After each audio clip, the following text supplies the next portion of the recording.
하루를 시작하기 전에 하나님을 먼저 만나고, 사람들을 만나기 전에 하나님을 먼저 만나고, 사람들과 대화하기 전에 하나님 아버지와 대화한다는 것, 하나님의 은혜입니다. 하나님 은혜를 누리시고 또 하나님께 모든 사정을 다 아뢰십시오. 감사합니다. 시작하겠습니다. 감사합니다. 프라미스 TV 새벽 기도회입니다.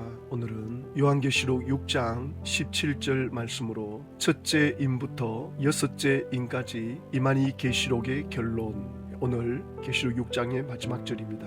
17절에 그들의 진노의 큰 날이 이르렀으니 누가 능히 쓰리요 하더라. 계시록 6장은 예수님이 두루마리에 있는 첫째 인부터 여섯째 인까지 때는 상황을 보여주십니다. 그래서 적그리스도의 미혹이 나오고 또 화평을 깨뜨리는 붉은 말의 전쟁, 또 기근, 전염병, 그리고 박해로 인해서 많은 사람들이 순교를 당하고, 그리고 천재지변이 일어나서 엄청난 사람들이 죽음을 맞이하게 되는 계시록 6장에 인을 뗄 때 나타나는 이 재앙을 좀 더 구체적으로 또 다른 관점으로 계시록 8장부터 19장까지 반복해서 설명하고 있는 걸 볼 수 있습니다. 신천지 도마 집화장은 이만희 계시록으로 계시록 6장의 결론을 어떻게 내리는가 보겠습니다. 이 첫째 인부터 여섯째 인까지 전체적으로 정리를 해보겠습니다.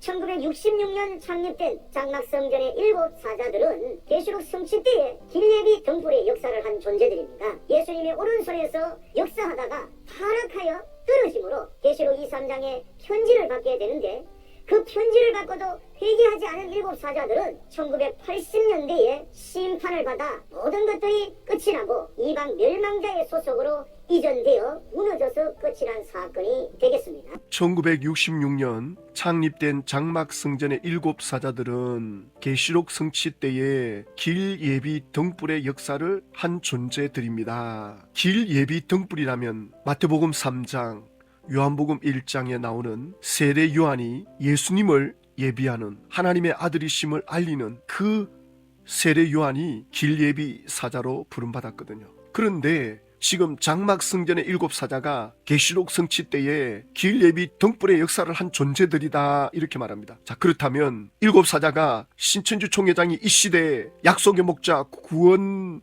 을 위한 이긴 자, 보혜사라고 하는 증거를 단 한 사람이라도 말한 증거가 있느냐? 증거 자료가 있느냐? 전혀 없습니다. 이만희 계시록으로 그냥 혼자 주장하고 있는 것입니다. 7 사자 중에 그 누구도 신천지 총회장을 향하여 이 시대 약속의 목자다 라고 말한 사람이 아무도 없습니다.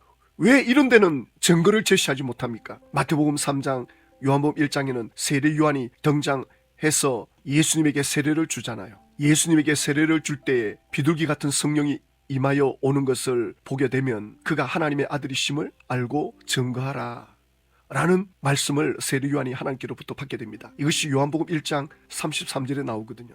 나도 그를 알지 못하였으나 나를 보내어 물로 세례를 베풀라 하신 그 이가 나에게 말씀하시되 성령이 내려서 누구 위에든지 머무는 것을 보거든 그가 곧 성령으로 세례를 베푸는 이인 줄 알라. 세례 요한이 요단강가에서 세례를 베풀 때 수많은 사람들이 세례받습니다. 그런데 그때 비둘기 같은 성령이 임하면 그가 앞으로 성령으로 세례를 베풀 하나님의 아들이다. 그래서 세례 요한은 예수 그리스도가 하나님의 아들이심을 전하거든요.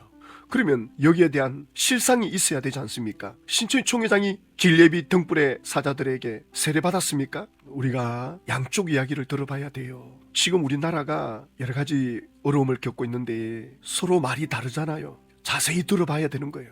양쪽 이야기를 자세히 들어보면 어디에 문제가 있구나 하는 걸 어느 정도는 알 수 있지 않습니까? 나중에 3자 대면하면 더 확연하게 드러나겠죠. 그런데 계시록 6장의 실상이라고 하면서 전혀 한쪽 주장은 없습니다. 뭘 믿으라는 겁니까? 요한복음 1장이나 마태복음 3장은 그렇게 말씀하지 않고 있는데 전혀 근거가 없는 겁니다. 이만희 계시록은 그냥 자기 입맛에 맞춰가지고 자기 왕국을 만들기 위해서 처음부터 교주되기로 작정을 하고 시작한 거예요. 자, 그러면서 이렇게 말하죠. 예수님의 오른손에서 역사하다가 타락하여 떨어짐으로 계시록 2장 3장에 편지를 받게 되는데, 예수님의 오른손에서 역사를 했다. 예수님의 오른손에 의해서 하나님의 일을 한 7 등불의 사자, 그들이 하나님의 역사를 일으켰다는 증거가 뭐냐는 거죠. 드러난 증거는 1969년도 11월 1일 세상은 불바다 된다. 장막 성전에 모여든 14만 4천만 살아남는다. 그렇게 주장했다가 망신을 당하고 불발이 되니까 뿔뿔이 흩어지고, 또 이걸 주장해가면서 착취하고 협박 공갈로 사람들의 재산을 갈취하고 그걸로 인해서 고소 고발을 당하고, 이게 무슨 예수님 오른손에 역사한 것입니까? 여기에 대해서 말해보라고요. 말을 못합니다. 아니면 억지 주장을 하거나, 세상 법정에서도 그렇게 억지 주장을 하면 위정죄로 결국은 감옥 생활을 하게 되는데, 하나님의 말씀을 자기 마음대로 이렇게 억지 주장해 놓으면 영원한 지하 감옥, 지옥으로 갑니다. 하나님 말씀 가지고 장난치면 안 돼요. 그리고 그걸 모르고 따라갔다, 모르고 따라간 사람들도 전부 처벌받잖아요. 나 모르고 했는데요. 법정에서 그게 통하지 않습니다. 하나님의 뜻이 아니면 하지 말았어야죠. 예수님의 오른손에서 역사하다가 타락하여 떨어짐으로 계시록 2장 3장의 편지를 받게 된다. 타락했다는 말은 니골라당이 들어와서 배도했다는 것 아닙니까? 청지교육원이 장막 성전에 들어간 연도가 1975년도라 그러는데, 이미 그때 사람들이 없었어요. 7 사자는 뿔뿔이 흩어지고 편지는 1979년도에 보냈다 그러는데, 이게 전혀 맞지가 않는 거예요. 그리고 1969년도에 지구 종말이 불발이 되니까 고소하기 시작했잖아요, 사람들이. 신천지 총회장도 장막성전이 유재열, 김창도 두 사람을 1971년도에 40개 항목의 사기죄로, 또 무임금 거기서 일을 했다 그러는데, 아마 거기서 일을 하고 임금을 못 받았는 모양이죠. 그래서 고소를 1971년도에 했는데, 그래가지고 1975년도에 유재열 씨가 감옥에 들어가잖아요. 감옥에 들어가고 나머지 7 사자는 뿔뿔이 흩어지고 1976년도 되니까 한 사람도 그게 남아있는 사람이 없더라. 그러면 거기 남아있는 사람이 있었다면 그 증거를 신천지에서 제공해야 될 텐데, 전혀 그런 증거를 제시하지 못하고 있습니다. 신문에 난 기사 내용이라도 하나 있으면 제시하면 될 텐데 하나도 없습니다. 뭘 믿고 총회장이 기록한 이만희 계시록을 따라갑니까? 무슨 근거로 이만희 계시록을 믿고 따라야 됩니까? 그 길은 지옥 가는 길입니다. 지옥 가는 거 둘째치고 이 땅에서 영혼을 도둑질 당합니다. 피폐한 인생을 살게 됩니다. 마귀가 오는 것은 도둑질하고 죽이고 멸망시키는 거라고 했는데, 이 땅을 살아가는 동안 영혼의 고통을 겪는 거죠.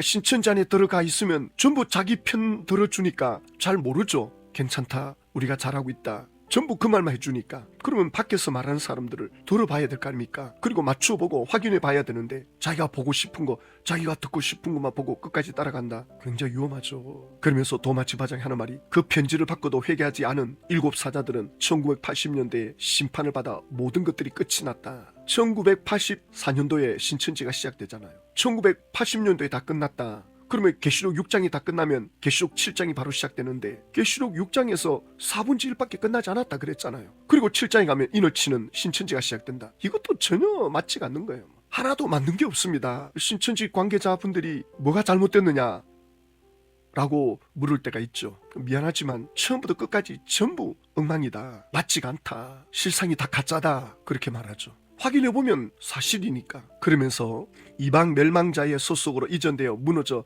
끝이 난 사건이 되겠습니다. 이방 멸망자 소속으로 이전됐다. 그러니까 장막 성전에 남아있는 사람들이 이방의 멸망자로 들어갔다. 그러면 이방 멸망자는 어떤 곳입니까? 예수님을 믿는 곳입니다. 예수님의 제자들이 전한 복음, 사도들이 전한 복음, 그걸 믿고 따라가는 이들입니다. 예수님이 제자들에게 온 천하에 다니면서 만민에게 복음을 전폐라. 믿고 세례받는 사람은 구원을 얻을 것이요 믿지 않는 사람은 정죄를 받으리라. 이 말씀을 믿고 따라가는 이들이 개신교입니다. 그런데 어찌 이것이 멸망자라 할 수 있습니까? 무슨 근거로 멸망자입니까? 물론 신천 총회장은 그건 초림 때 사건이고, 그 구원은 그 시대 사건으로 끝났고, 지금은 신천지로 와야 구원받는다, 천국 간다. 이만희 계시록으로 보면 2000년 전 예수님이 말씀한 것이 헛된 것이 되겠죠.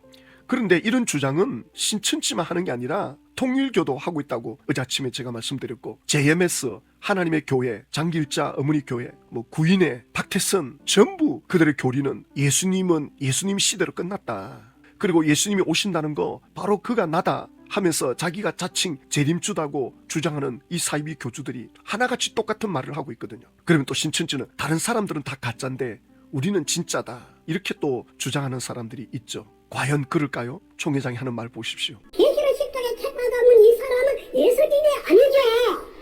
예수님이 아니다. 그래서 초림 예수님이 한 것과 같이 계시록의 10장의 책을 받아 먹고 계시록 1장에서 22장까지 다 본 사람이죠. 자, 지금 뭐라고 하느냐면 계시록 10장에 책 받아 먹은 이 사람, 나는 계시록을 받아 먹었지 예수는 아니다. 예수님은 아니다라고 말하면서 하는 말이 초림 예수님이 한 거와 같이 초림 예수님도 책 받아 먹고 말씀을 전했다는 거예요. 그러니까 본인은 예수님은 아니다라고 말했지만 지금 하고 있는 건 예수님과 똑같은 일을 하고 있잖아요. 이게 대놓고 거짓말하고 있는 거죠. 앞에 말 다르고 뒤에 말 다르고. 계시록 10장의 책을 받아 먹고 계시록 1장부터 22장까지 다 본 사람이다. 그러니까 2000년 전 예수님의 구원의 역사를 지금 신천 총회장이 하고 있잖아요. 예수의 영이 자기 몸에 재림해 들어오셨다. 예수님의 영이 그 사람 속에 들어와서 대언의 역사를 하면 예수님과 하나 된 인물이죠. 그런데 나는 예수님 아니다. 교주 소리는 듣고 싶지 않아서 예수님은 아니다. 이렇게 말씀하는데 그가 주장하는 것은 예수님과 똑같은 거죠. 여기 와야 구원받는다. 그리고 계시록 22장까지 이루어지는 걸 다 봤다. 그러면 계시록은 앞으로 장차 되어질 일인데 그 계시록이 신천지를 중심으로 기록되어졌다는 게 이만희 계시록 아닙니까? 그러면 신천지의 주인공이 신천지 총회장인데 계시록을 22장까지 다 보았다는데 미래를 다 알고 있다는데 정작 본인이 앞으로 당할 수치스러운 일들, 망신당하는 일들, 신천지의 대환란의 바람이 불어닥치는 거 몰랐습니까? 왜 이런 건 전혀 모릅니까? 계시록의 끝을 다 안다는데 그러면 신천지의 끝을 다 알면서 왜 정작 본인은 한 치 앞도 모르고 사람들에게 배도당하고 배신당하고 마음에 안 들면 전부 다 제명시켜버리고 12지파장 중에 지금까지 남아있는 사람 누가 있습니까? 24장로 중에 지금까지 남아있는 사람 누가 있습니까? 미란데 버렸을 때 중에 남아있는 사람 누가 있습니까? 전부 잘려나가고 몰랐습니까? 두 정인네라 그랬다가 배도하니까 아니라 그러고 하나도 맞는 게 없잖아요. 미래를 알면 사람은 실수 안 합니다. 미래를 모르니까 사기를 당하고 미래를 모르니까 속는 거지 미래를 다 안다 안 속습니다. 그래서 하나님은 미래를 아는 분이십니다. 그 누구도 하나님을 속일 수가 없죠. 그러면서 계시록 17장까지 성취됐다. 하나도 성취된 것이 없는데 거짓말로 속여가지고는 전부 사람들을 착취하고 있고 지옥으로 끌어가고 있고 18장의 바벨론 심판, 19장의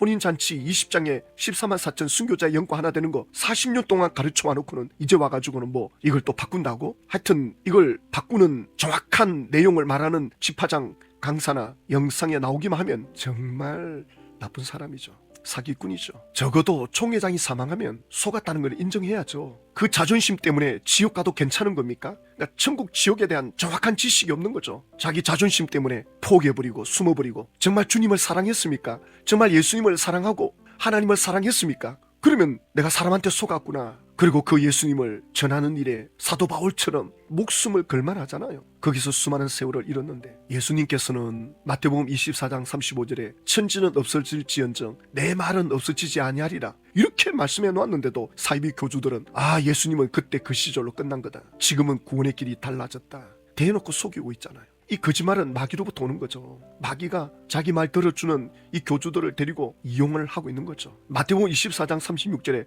그러나 그날과 그때는 아무도 모르나니 하늘의 천사들도 아들도 모르고 오직 아버지만 아시느니라. 그 누구도 예수님의 재림 날짜를 언급하거나 지구 종말을 언급하거나 전부 사입입니다. 꿈을 꿨다, 계시를 받았다, 환상을 보았다. 아무리 환상을 보고 기적을 나타내고 꿈과 계시를 받는다 해도 말씀을 앞서갈 수는 없어요. 말씀이 이렇게 나와 있는데도 구약에 있는 말씀을 끌어다가 선지자들에게 비밀을 다 알려준다. 예수님 말씀을 앞서가면 안 돼요. 그래서 우리가 안식일에 매이지 않는 거죠. 장길자 어머니 하나님의 교회는 왜 안식일 안 지키느냐 그러는데 우리는 예수님이 구원자이기 때문에 예수님이 안식일의 주인이고 예수님이 시간과 날짜, 장소에 매이지 않는다고 하나님은 영이시고 신령과 진정으로 예배하는 자를 찾으신다고 장소 개념, 시간 개념을 다 예수님은 성화시켜버렸는데 모든 날이 주의 날이고 모든 날이 하나님의 날로 안식일보다 더 큰 계명을 성취시켜 놓으셨는데 예수님보다 앞서가면 안 돼요. 예수님께서 노아의 때와 같이 인자의 임함도 그러하리라. 예수님 재림의 때가 노아의 때와 같다. 그러면서 홍수 전에 노아가 방주에 들어가던 날까지 사람들이 먹고 마시고 장가들고 시집가고 있으면서 먹고 마시고 시집가고 장가가는 거 아니 이게 뭐가 잘못된 겁니까? 사람이 먹고 마셔야지 시집가고 장가가야 살아가는 것 아니겠습니까? 예수님을 놓쳐버릴 정도로 사람들은 세속에 빠져 있다 이 말씀을 하는 거죠. 지금 미국 사회를 바라보면서 모태신앙마저 무너지고 있다. 교회를 떠나는 미국인들, 교회의 몰락. 그러니까 미국은 기독교 기초 위에 시작됐는데 그들이 교회를 떠납니까? 미국은 핍박이 있거나 환란이 있는 게 아닙니다. 미국은 노아의 때와 같이 바로 이것이 홍수가 나서 그들을 다 멸하기까지 깨닫지 못하였으니 인자의 임함도 이와 같으리라. 그러니까 예수님이 재림할 때는 이 6가지 인을 때는 이 사건들이 총체적으로 일어나는 거예요. 어떤 나라는 바벨론의 음료로 사람들의 신앙이 떠나고, 어떤 사람은 핍박으로, 또 어떤 나라는 박해로, 어떤 나라는 전쟁으로, 어떤 나라는 전염병으로, 나라마다 지역마다 그 재앙이 각각 다른데 거기서 이기는 자가 돼야 된다. 요한계시록이 그걸 말씀하고 있는 거죠. 나라마다, 시대마다, 지역마다 재앙이 달라지는데 중요한 건 이기는 자가 돼야 된다. 예수님에게서 멀어지면 안 된다. 이 말씀을 하고 있는 거죠. 히브리서 9장 27절에 한 번 죽는 것은 사람에게 정하여진 것이요 그 후에는 심판이 있습니다. 사람들은 영원히 살 것처럼 살아갑니다. 다른 사람의 죽음을 보면 나도 그날이 곧 오겠구나 이렇게 긴장을 해야 되는데 강 건너 불구경하던 식으로 보니까 심판에 대한 두려움이 없는 거죠. 그래서 신천지 안에 계신 분들이 끝까지 그 길로 간다면 정말 가는 동안 또 너무 비참하고 그 결론도 너무 비참한 거죠. 그래서 우리가 할 수 있는 최대한의 영적 전쟁은 기도입니다. 하나님 아버지, 신천지 이만희 계시록은 처음부터 전부 거짓말로 시작이 되었습니다.